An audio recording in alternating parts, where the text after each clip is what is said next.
Allez, 8h moins 20, sans transition, Julien Mielcarrec pour la pépite.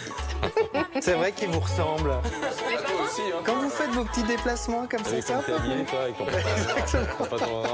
Exactement.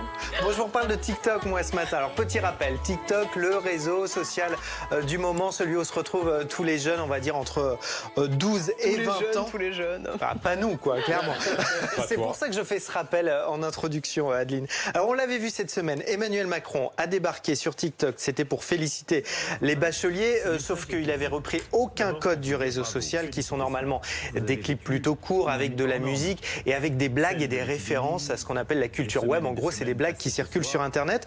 Donc, un de ses opposants, Jean-Luc Mélenchon, a décidé de lui répondre, mais lui, en prenant les codes du fameux réseau social.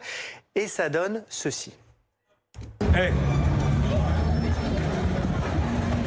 t'appelles pour ton bac. Toi, tu parles à Macron, et moi, je m'appelle Mélenchon. Tu es hors de ma vue. Va voir ton parcours dessus.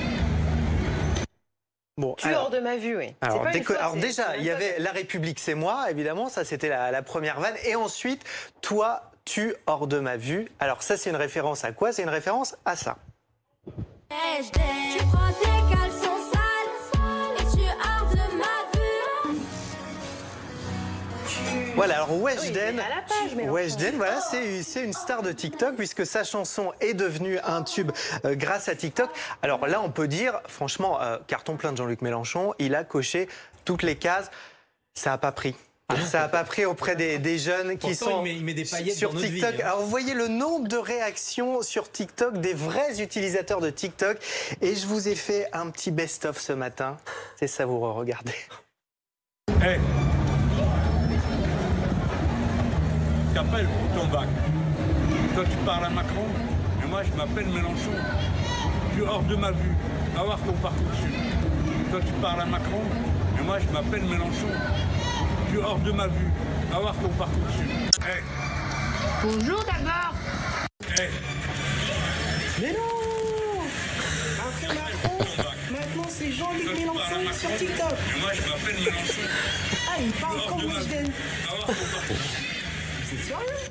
Bon, alors il y en a plein des réactions comme ça. Alors Mélenchon persiste. Il a ensuite publié ce tweet, regardez, où il invite le nouveau Premier ministre Jean Castex à lui aussi venir s'incruster sur TikTok. Bon, les politiques tentent de récupérer le phénomène. Ça prend pas. À l'étranger, ça marche. Il y a un exemple, notamment Matteo Salvini, le leader d'extrême droite en Italie, qui lui fait beaucoup de blagues, qui reprend les codes du réseau social. Il est suivi par 300 000 personnes sur TikTok. Les politiques sur TikTok, est-ce bien utile? C'est un peu gênant. Est-ce bien leur place? Je crois C'est que gênant. La question elle est vite répondue.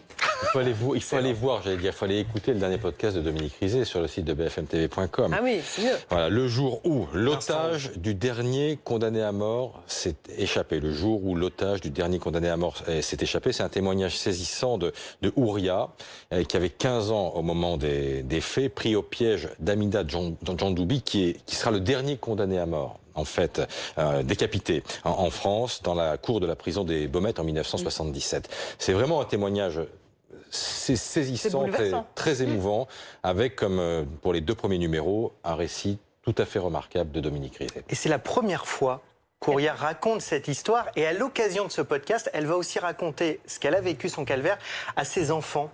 En fait, c'est face à Dominique Rizet qu'elle a réussi à raconter ce qu'elle a vécu et ses enfants ont découvert les détails de son histoire, notamment à cette occasion. Voilà le podcast de Dominique Rizet. Merci Julien.